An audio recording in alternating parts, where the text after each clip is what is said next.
All right, what's going on right now is we have Phil Flickinger coming up, a good friend from Big Rock, and he's going to be showing you 10 tricks for great investor decks. And this is really, really important. It's storytelling, it's design. Flicky does this for a living, and I'm really excited for you to learn from him. And will we have room at the end for questions? Time at the end for questions? We'll get through it, and hopefully you have time for questions. Let's give Phil a big round of applause and welcome. Thank you.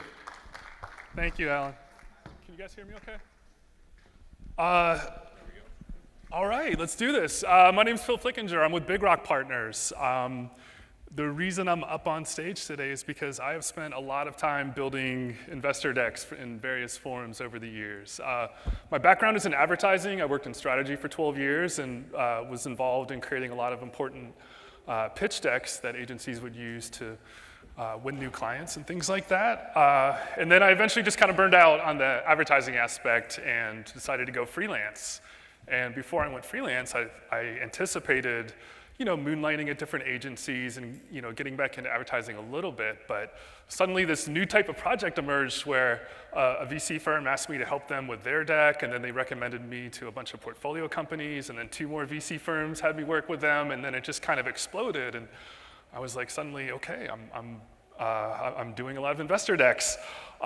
Rewind to 2 years ago, and a friend who was working in private equity asked if I could join Big Rock and essentially function as part of an ops team that was managing a variety of cannabis investments that were happening.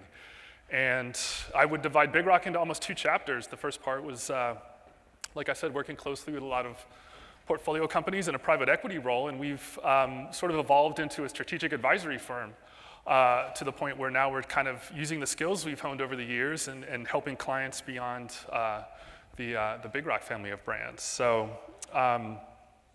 again, I'm doing a lot of investor decks for Big Rock and the portfolio companies, but I'm in a position now where I'm seeing them come in, and I'm able to be on the other side of the table and see what other cannabis startups are doing. All right, so this is the perception of the cannabis industry. It's not necessarily accurate, as we all know, as we've seen and mingled and interacted with the different cannabis entrepreneurs here at the conference. It's kind of outdated, but you've got to realize that a lot of investors, a lot of potential investors are new to cannabis, and it still has this, this underground stigma. It's full of risk, it's full of shadowy characters, it has an outlaw element to it. Don't get me wrong, there's potential for money, certainly. That's certainly intriguing, that's capturing the imagination of investors, but it just has this outlaw vibe to it. This is what I think it's actually like. I think cannabis entrepreneurs are adventurers. So this is the green team. You're going to be seeing lots of green people throughout this deck. And the reason I call it, one quick aside, the one reason I called this game of slides was to piggyback on probably the biggest cultural phenomenon right now in Game of Thrones. But sort of like an underlying message throughout my presentation is that it's really important to communicate information visually. And I could make that one of my 10 tricks, or I could practice what I preach and do it and have a really visually compelling presentation, hopefully. So again, this is what I think cannabis entrepreneurs are actually like. They're adventurers. The underground that I spoke of, it isn't this like place for them to hide and lurk. It's a place of opportunity, to bravely charge into and chase down opportunities. Let's talk about the other side of the coin. Who are cannabis investors? We've got the gold team here. Cannabis investors are professional athletes, rich old white guys. Okay, I'm kidding. This is what I think cannabis investors are like. Guess what? They're fellow adventurers. They have a lot more in common than you would think with cannabis entrepreneurs. Different backgrounds, but one of the common threads is they've usually had success in other industries, and they've achieved some financial gain, and they're looking to apply those funds to a new industry that has really intrigued them.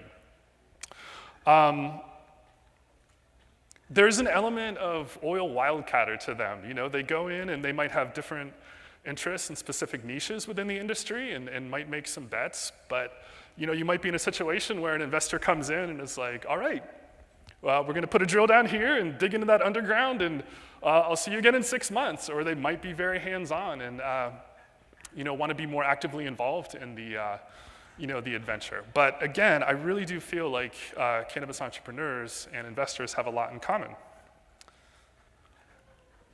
This is sort of the state of how I see things. So you've got the purple team, the investors here, just sort of wistfully looking across the road into this foreboding, this cannabis industry. It's a lot different for them. It's a little bit scary, but there's that golden glow of promise. There's that financial opportunity that is inherent to this industry. But a lot of them just, they haven't met the right people. They haven't found the right reason to take that step, to cross that road, to venture in there. And I think as a cannabis startup, the deck you create is such a critical tool, to reassure these investors that, yes, I'm a professional. You can trust me with your money. I'm going to take this seriously. I'm going to be as buttoned up as other companies you've invested in. I think all those elements need to get captured in an investor deck, and that's what it's going to take to get them to cross the road and join you on the journey. Again, an investor deck should elicit confidence. It should look professional. It should have a compelling story at its core. You're getting a relative stranger to write you a very large check, and you need to do that. You need to start with a document that is concise and tells an intriguing story. So let's get into the tricks. So there's a thing, I'm gonna call it the simple story. It's not anything fancy. There's no TM at the end of simple story. But again, I think this is an exercise that would benefit cannabis startups as they look to put together a deck. So every simple story is gonna have a beginning, a middle, and an end. So think about writing a book for a kid or making up a story to tell your kid at night at bedtime. You want to keep it really simple. You want to keep it very clear. You don't want to go off on tangents and bore them and put them to sleep, but you've got to break it down into those core elements. And it takes a little bit of time. My advice is to just step away from your computer. Don't even open up PowerPoint or KEYNOTE or whatever you're using. Just get a pad and paper and really try to capture that story, really concise, simple story that describes your company. This is something different than an elevator pitch. An elevator pitch has its own value, but those are a lot more high pressure. This is just about figuring out what your core story is. And then that simple story is the backbone of your investor deck. As you sit down, after you finish your story, just breathe a sigh of relief. Like you've got it. You sort of have that ingredient list. Each one of those major points, whether it be the characters in that story, place might be important. The happily ever after, that fully automated cannabis greenhouse you want to build is what you're working towards. Again, you're kind of cataloging all of those elements, and then that becomes your ingredient list for your investor deck. My advice is one slide per major point. It is okay to take a step to the side. You might need to take a step to the side and do a slide about use of funds or put another quantitative chart in, but don't go off on a tangent. Come back to that story, that backbone that you've put throughout your presentation. My second trick, open with a declaration. Declaration is such a great word. Think about the Declaration of Independence. It's the feeling, the spirit I was trying to capture in this illustration was look, there's a new queen in town. You want to have that confidence, that swagger when you kick off your presentation. And the effective tool that I keep coming back to is a letter from the CEO. So oftentimes startups might make the mistake of writing this beautiful letter in an email and then attaching their investor deck. I think you kind of have to bake that into the first page of your deck. It runs a little bit counter to advice to keep things very, very simple, but it's not going to hurt to have one thoughtful, smart letter to kick off your deck. My advice if you're a CEO is to spend a lot of time, this is setting the tone. This should match the tone of the brand, and it should set the tone for the rest of the deck. And my advice if you're not the CEO, go ahead and ghostwrite something. Really push it and give your leader something that they can work with, that they can edit, so they don't have to start from scratch. Don't be precious about it though. This is going to have the signature of the CEO and be their voice. So do whatever you can to help. But again, I just keep finding myself going back to when I design a deck is to put some declaration in there that just kind of wakes up the reader and is like, all right, this is something interesting I'm going to discover. Trick number 3, find a visual thread. So this is going to be most helpful for people. There are a lot of good decks out there that I see. They've got really smart, good information. They've got great numbers, but they just kind of need help from like a visual standpoint to help tell the story better. And there are actually some tricks you can do. I call those visual threads. So the simplest one is using shapes. So our intrepid adventurers here have discovered a treasure chest full of shapes, but think about this for a second. So when I first started designing decks for Big Rock, our logo was a moon. It was a circle. So I said, I'm going to use a circle as a visual thread on every slide in the decks I do. And you would think that might kind of constrain me, but it actually doesn't. It helps you make decisions. We need to put bio pictures in. All right, let's make those circles. Suddenly, I've got opportunities. I can do a pie chart. I can do something interesting with a Venn diagram. I could use the moon as our logo and have that be a celestial body and show other entities in orbit around it.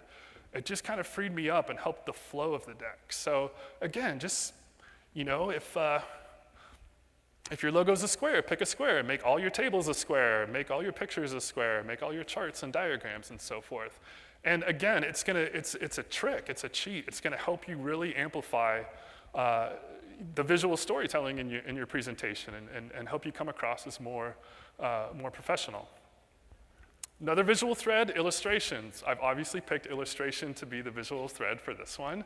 The beauty of illustrations are you can completely customize your deck. You can make it say and look however you want. One warning though is it's very labor intensive. I've actually been drawing this stuff for the past 2 months, so give yourself plenty of runway to get something done.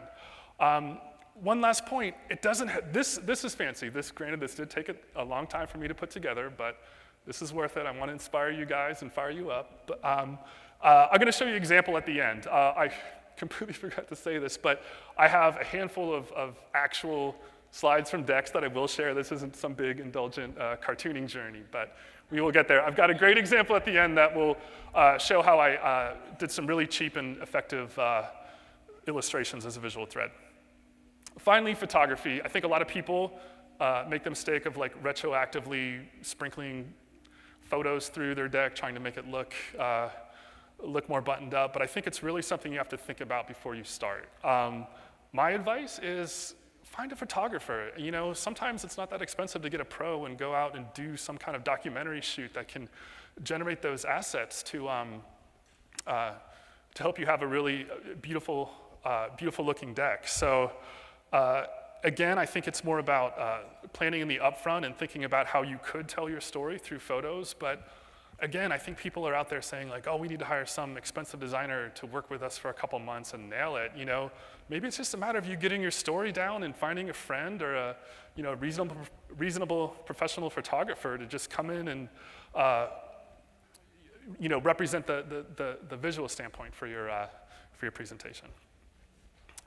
Number 4, when in doubt, map things out. So I'm going to keep this a little vague intentionally, but I will tell you that there are often times when I get stuck on a deck, and if I use some kind of map, not just a traditional map like we think of, for finding like an atlas or something like that, just there are all sorts of different map tools that you can use to display information visually. So 3 quick things. Always do this, sometimes do this, never do this. Quickly going back to the always, thinking about using maps to get yourself out of a jam, map your deck out, print it out, tape it up on the wall. Be able to look at it holistically. That's the easiest way to figure out is there a story running through this? Is it 60 pages long and oppressively, oppressively built where it's just gonna be impossible for someone to get through? It's not a waste of paper. It really is a good cause. When you tape it up and workshop it, you're gonna have colleagues come in and weigh in on it. Makes you a little bit vulnerable if you're the one spearheading it, but you've gotta do it. You've gotta be able to have that open conversation about where the deck's going. So always print it out and put it up on a wall to take a special look at it. And again, sometimes just lean on a map. Like these generals here are, about to charge into battle, they would use visuals to kind of display what's going where and when. They would never do an oppressive list of bullet points to try to guide multiple armies coming in from different angles. So stay away from long bulleted lists, especially when you're talking about planning. Number 5, have some crystal balls. So by this I mean feel empowered to take a peek into the future. I think one of the biggest mistakes I see with cannabis startups is that they don't let themselves imagine what they're going to be like in the future. Like, what are you going to be when you grow up? Where are you going to be in 5 years, in 10 years?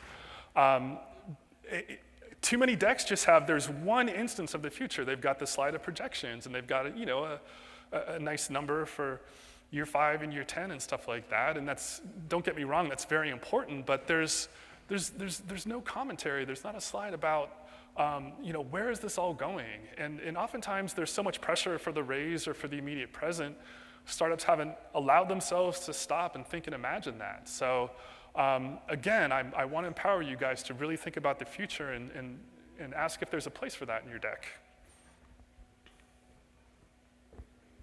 All right, how am I doing on time? Okay, good. Awaken your inner trend spotter. So one of the problems we have in cannabis is there's just not data. So I recommend leaning on trends. So think about this trend. Think of the number of seniors moving to cannabis. So my original intention was to have about 200 different pictures of seniors in this big horde running towards these cannabis people, but I burned out and couldn't draw all those guys. But anyway, one of Big Rock's portfolio companies, Octavia Wellness, did a wonderful job of bringing this trend to life. When you think about seniors starting to get medical ailments that would push them towards cannabis, or the number of baby boomers coming into the senior market, it's a trend. All a trend is a big group of people moving towards something, moving towards a product, moving towards a belief. And a trend is often a really great proxy when you just don't have that customer data that you crave. In the advertising world, we had so much data at our fingertips from the client, from professionals who would source stuff like that. We just don't have that in cannabis. So I just want to encourage you guys to think broader. Think about talking about a trend if you can't go deep on the consumer. Use logo walls strategically. Every deck has these. They've got the page that's just a bunch of logos dumped on it. And I think too often it gets misused, because you have to realize that a logo in and of itself has power, but it has a different kind of power when you put a bunch of logos on a page as a group. And all too often people are trying to puff their chest up and talk about all the relationships they have, when the reality is they might be a little bit fragile. So again, if you do put a logo wall in, my advice is to add some context. Like, it's okay if not every company you're working with has a signed agreement. Like, talk about some of the friends, talk about some of the people in your network, because that, that's really how this business works. It's, it's really important to have a great network. So again, I think it's okay to do this, but just know that it has power. You don't want to overstate it, and you really do yourself a favor by adding an extra layer of context when you start using logos as a big group. My 8th trick, share some science. So I've been doing this little game of slides thing and talking about this magical realm and stuff like that, and I want to intentionally contradict myself and say, it's not just about magic. We use magic to explain things we don't understand, and just like we're having those conversations about pre and post legalization around cannabis, I think the conversation's going to shift to pre and post scientific understanding of cannabis, and we have to start now. I know it's frustrating, it's been so hard for researchers to really understand like what's going on with cannabis and unlock, what's magical about, I should say what's scientific about all those cannabinoids and stuff like that. But again, there might be a place where you can really differentiate yourself by describing science, and go for pop science. It doesn't have to, you don't want to like overwhelm them or assume that they are really well versed in the science of cannabis. But go out there and dig out those sources and cite them, and do a little bit of homework and synthesis and serve that up to the investor. And oftentimes you're leaving a trail of breadcrumbs, and they'll go and kind of catch up to speed on the interesting things that have inspired you or are relevant to your startup. My 9th trick is don't hide weak flanks. I've got a great example of how we kind of put this into practice with one of the decks I did for a restaurant. But if you've got weaknesses, that's okay. Like, don't try to dance around them. Don't try to hide them. Attack them. Go at them head on. So you might have, you might have some things that just aren't going your way, but you likely have lots of things that are. So, you might not have revenues yet, but you've got eyeballs. You might not have eyeballs on your site, but you've got a really strong core brand. You might need some work on your brand, but you've got some interesting people that can, you've got an interesting chief cultivator who can be a great brand ambassador, and so on and so on and so on. So if there is something that is a weakness that would be conspicuous, get out in front of it. Oftentimes the capital you're seeking is going to be applied to help address this and fix a problem that's been bugging you. So why not be the person that brings it up rather than having to react to it in a future conversation? The final trick I want to say might be the most important one. And again, if I had to kind of call out some mistakes I see cannabis startups making, is that they don't go into things like values and culture, and those are really important. So again, think of our investor here. She's a cannabis investor. She's looking to bring people, she's looking to bring fellow adventurers to a seat at her table. She wants to get her army of generals to help her accomplish the very real and high pressure goals she has as well as an investor. So what type of people do you put there? And again, I keep saying it, but you want to kind of find those, you want to match those kindred spirits. And one of the best ways to do that is to just put on there, like, what are your values? What's your startup's ethos? It'll go a long way for your raise, but it will also go a long way for our industry too. So that concludes my little manifesto of tricks. I'm going to show you some examples. This is an investor deck I did for Taco Licious. Are you guys any San Franciscans familiar with it? This was a deck going out to their investors that sort of captured the first 5 years and was celebrating all the accomplishments they made. So the visual thread I used was illustration. Those drawings, all I did was print out photos, get some tracing paper and a Sharpie, and trace them. It was that simple. And then again, this is the declaration we opened with, just started from the bottom, now we're here. And it just set the tone for the rest of the presentation, and it was a very celebratory document. And again, this set the tone for it. The narrative structure we used is we used a timeline. That was the easiest way to tell the story of the restaurant, was just put it in a timeline. Again, very important, the upper right, we had really important numbers sprinkled in, but then we complemented those with interesting facts and vernacular and jargon and events that happened along the way. And what it did was sort of package up these really important numbers that investors were looking for, but just made it into something that was fun for them to read and help them appreciate and value these points more. This is a deck I did for Jim McAlpine for the 420 games. Again, illustrations, the visual thread here, but this is just simple clip art, and I just use it to, I found the power in it to make some qualitative points. So again, throughout the deck, there was just this visual element of these silhouettes that helped tell the story. Did anybody go to the investor dinner on Wednesday night at Umakaza? Chef Telmo is a friend of mine, and he asked me to help put an investor deck together for him. We used a menu as sort of the inspiration, like very beautiful, clean type. Photos were a visual thread. We found great imagery from Portugal. It's a Portuguese restaurant.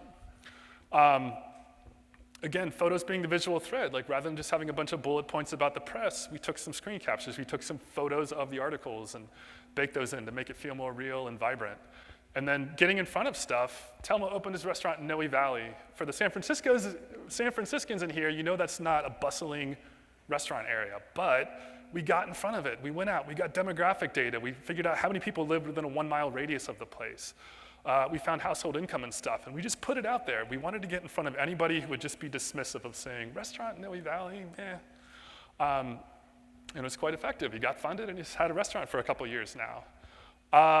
Using maps, I am one slide away from finishing the deck for Sonoma Hills Farm which is a Big Rock property. I was stuck on it, and I finally realized like the place was so important.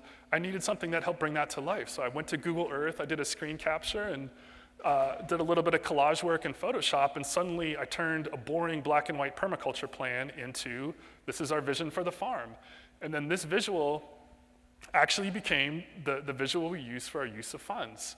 Every allotment of funds was assigned to a specific building we wanted to build, or something we had to implement to bring this up to compliance. So again, I was stuck. I found a map and I figured my way out of it. Kokoko is a portfolio company of Big Rocks. They have a beautiful deck. I made a last-minute switch here, but again, just the colors and visuals they use. This is my absolute favorite slide of the deck. Again, they used a professional photographer and shot a picture of the team, and that's getting to the point I made about values and culture. Like, yeah, this is risky to dress up your employees and pose them like this, but that tells me these people are fun. Like, I want to work with them. It really captured the attitude and the brand in a wonderful way. And then finally, this is, I mentioned Octavia Wellness when I was talking about trends. Yeah, Carrie didn't have the data that everyone would crave to really bring that target to life, but sprinkled throughout her deck. I mean, this is just a graph from census data. That was something that she was, resourceful and went online and got, but then the commentary, it just really got us feeling excited about the potential of the seniors market from a quantitative perspective. So that is it, guys. I have a little bit of room for questions, but I really appreciate you guys coming to hear my talk. And if you have any questions, flag me down or shoot me an email. I'd love to hear from you.